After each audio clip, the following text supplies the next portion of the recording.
Okay, so welcome to episode 4 of the Reichstag build, the Italeri 1/72 scale kit.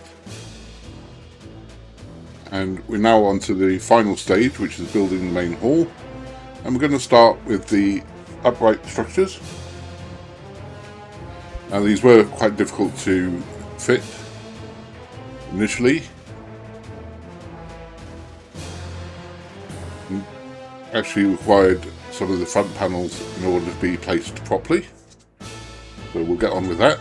First of all, you can see there's 4 of these. Each has 3 supports, which fit into the holes in the base like so. So we'll go ahead and do all of them.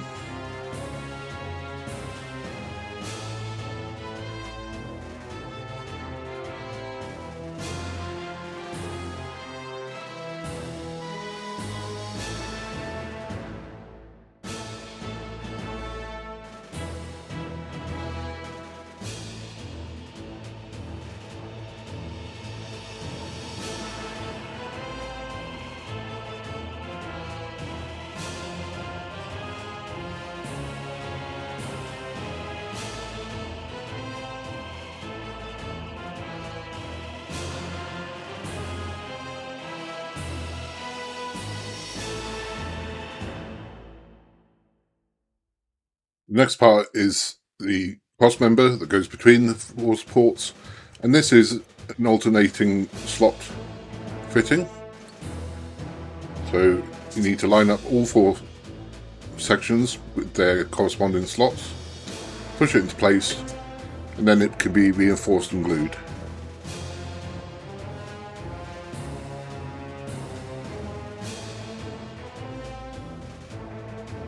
So this piece now goes in and pushed right to the front, and this gives the upright supports a little bit more strength, but as you can see here, this process does tend to make them come out of their holes in the base, so they might have to be repositioned after you've completed this step.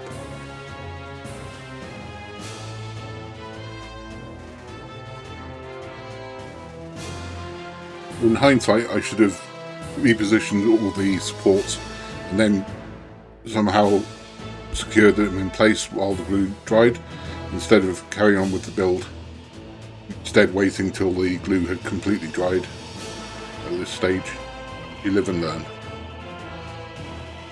Once it is in place again and the glue is starting to dry, you can go ahead and reinforce with a bit of extra wood glue before moving on to the next stage.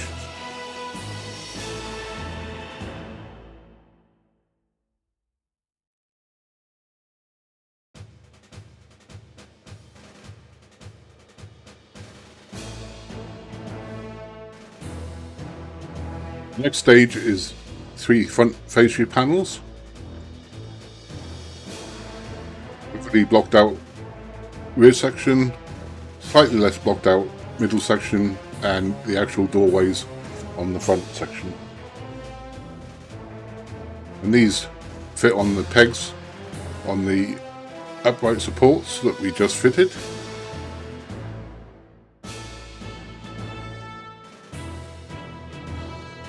So starting with the rear fascia plate, that in place and locate it on the pegs on the vertical supports. And it wants to sit flush with the back panel.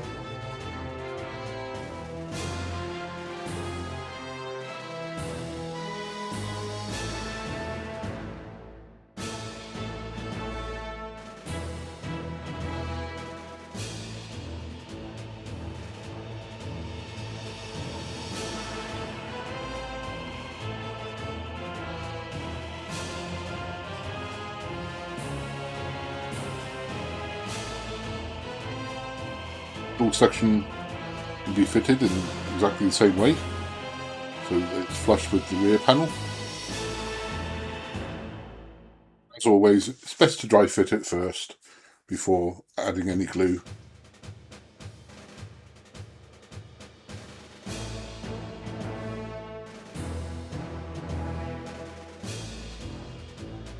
And the front section, which is slightly taller than the other two, can now be placed in front of the parts we just fitted.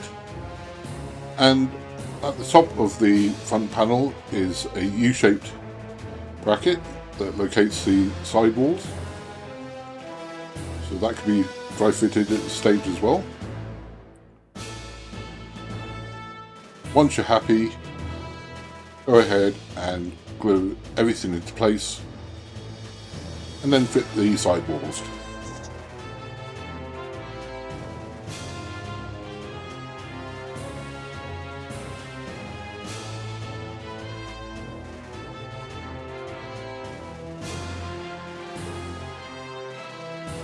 That completes the main part of the building.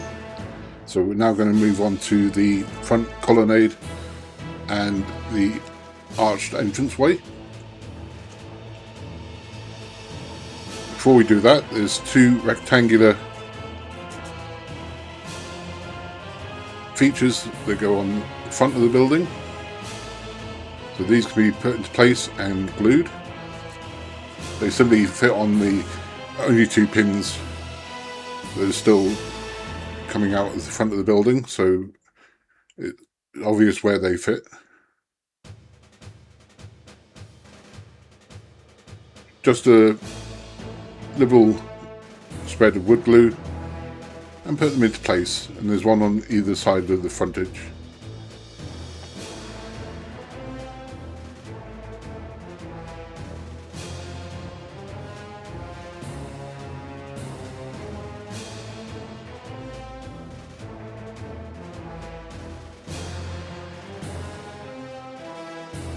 This shot you can see the supports that we put in first of all and how they support the actual frontage of the building, and also the sidewalls, so it all goes together to form a very sturdy structure. So that's the front of the building completed with both of the dressing pieces in place, and the bad news is that was the easy part. Next we're going to move on to the columns in the front of the building and the arched roof. But first of all, we're just going to reinforce all the joints as per normal, just to make sure that everything is securely in place.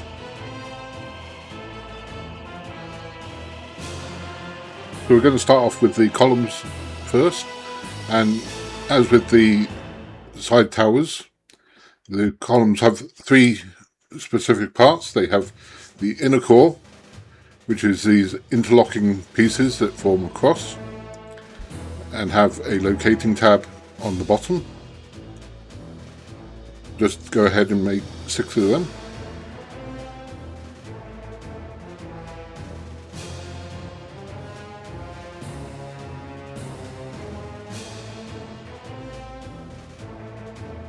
Unlike the tower columns, these ones have 3 square base pieces that hold them in place.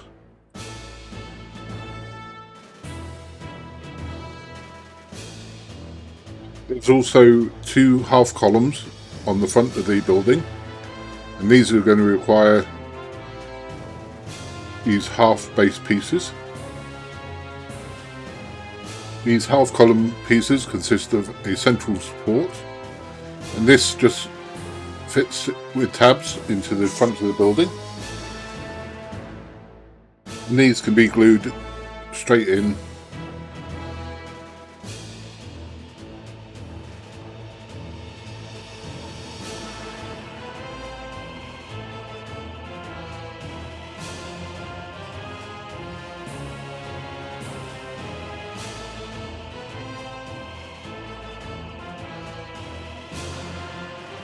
These half column pieces need 3 base sections, unlike the side towers that only had one at the top and one at the bottom.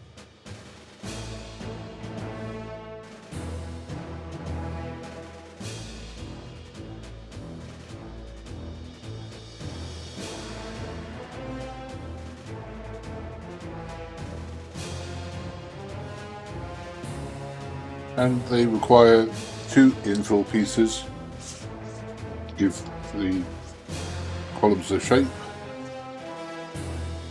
These are best fitted after the first support has gone in place, just to get the placement correct. Then they can be glued into place and an additional 2 base supports can be put in.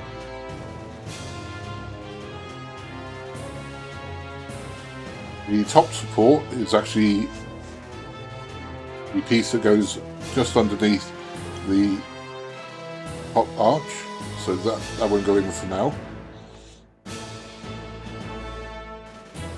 Just fit these base supports.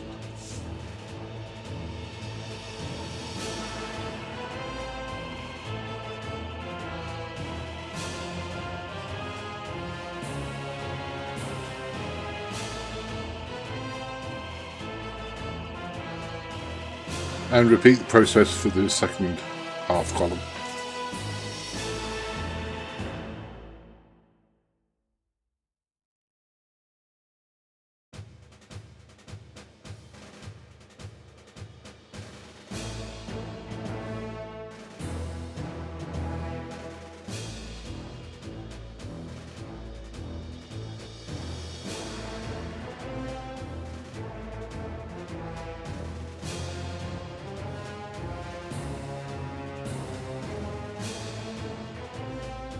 Now we're going to move on to the front porch columns.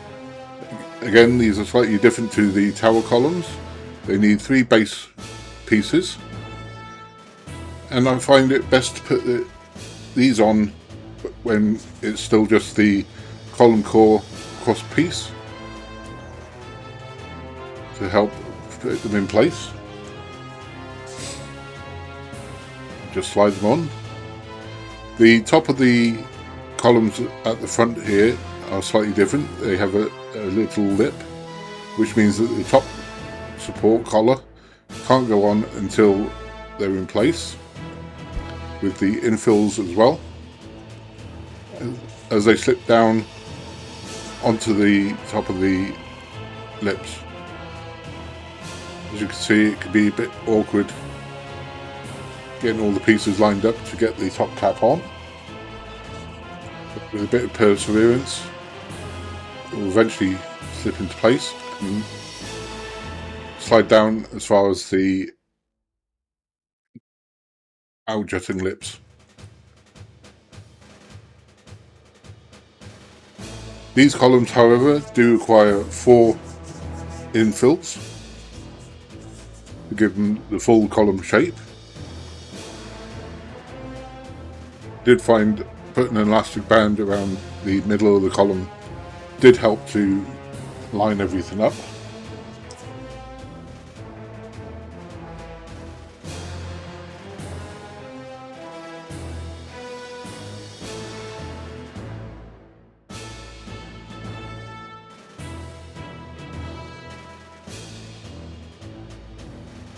Once you have the elastic band round, you can put it into place.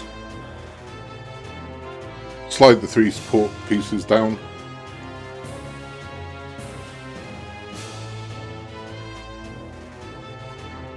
Just a little bit of glue to hold it in place.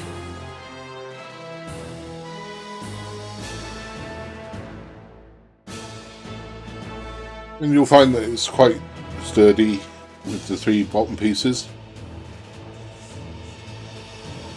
Let's reinforce it with a bit of glue. And make sure it's positioned correctly.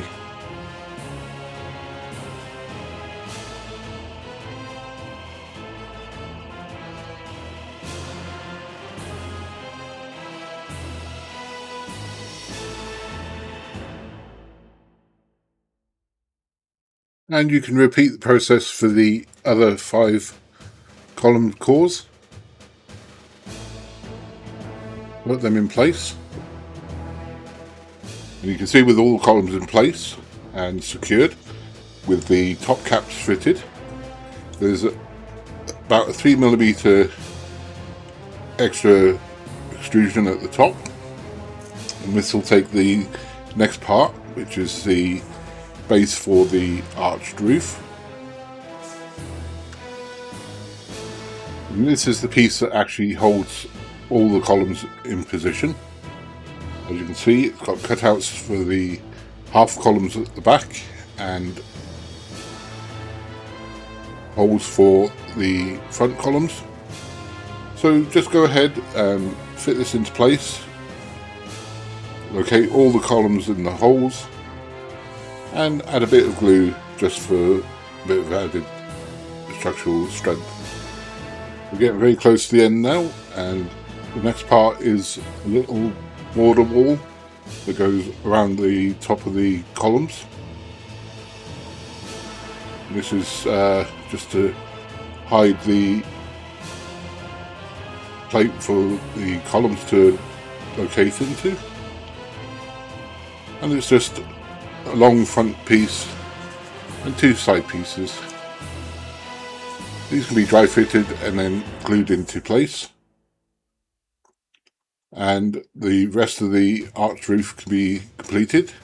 This is the base section, the two triangular front and back plates.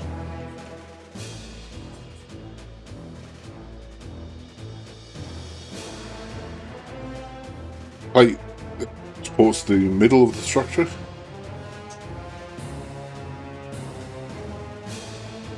Two roof sections.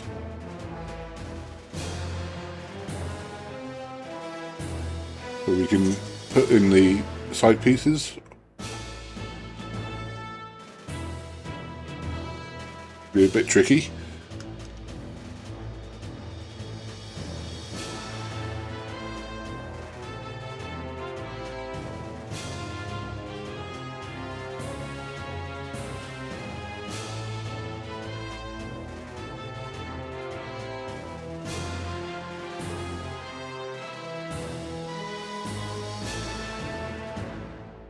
And once dry fitted, it can be put together. Once you're happy with all the parts, just go ahead and glue it. That's the construction of the whole building finished. So we now have two side towers, two main corridors and the main hall. I'm going to go ahead and switch to some still shots as it is rather large. When it's set up, it's 26 inches wide and 12 inches high. And as you can see from these photographs, it's very impressive finished product.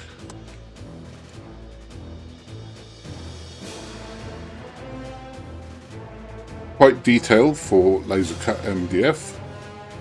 And that's where we're going to leave the video. The painting and the diorama are going to be separate projects due to the scale of the task at hand.